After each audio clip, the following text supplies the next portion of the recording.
There were dreams in my head, dreams, dreams, snow and rain and beautiful golden dreams. I am the melancholy Queen of Spain.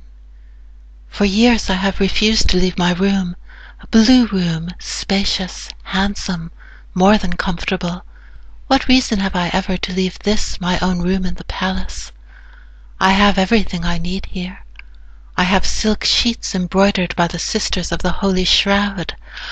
I have thick carpets, fur rugs, a good fire in winter, chandeliers of the best blue Murano glass. I have a view of the palace gardens if I care to draw the heavy blue velvet draperies and look outside, which I do not. Why should I look outside? Everything I need is right here in this room. The Queen is ill, they say. The Queen is mad. She will not leave her room. But I am not ill. I am perfectly well. Mad? Perhaps. I have nothing to love. For years I have been locked up inside this room. For years, perhaps for centuries, I have sat alone, hour after hour before the mirror, and watched her. There, in the mirror framed in gold, she watches me, and I watch her. We have a vigil to keep, often the night long through. By day she sleeps, as do I. At first she was young and beautiful. She had, however, strange eyes, rather too large.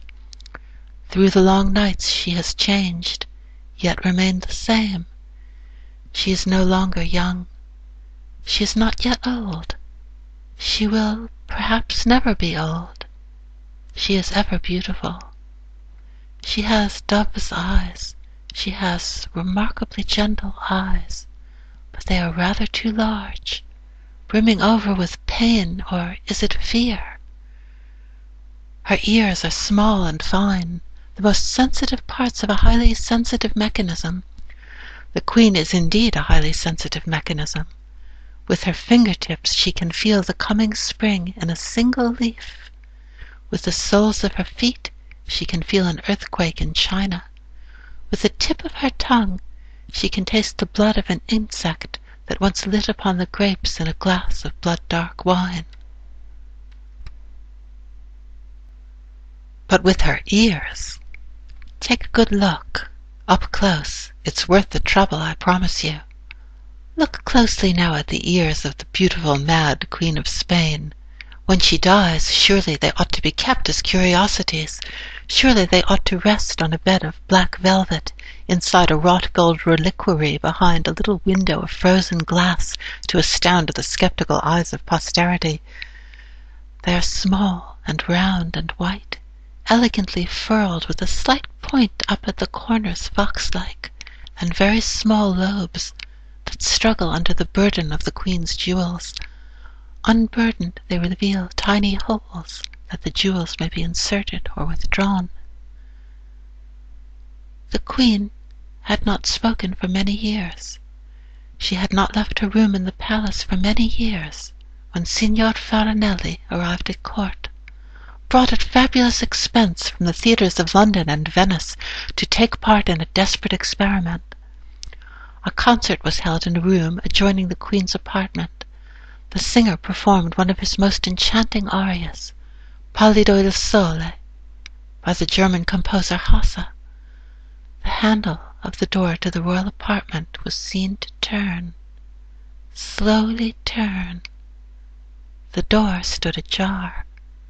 At first just a crack, then wider, wider, until at last it stood quite open, and the Queen was plainly to be seen, a thin figure dressed in blue, with a lace veil covering her face.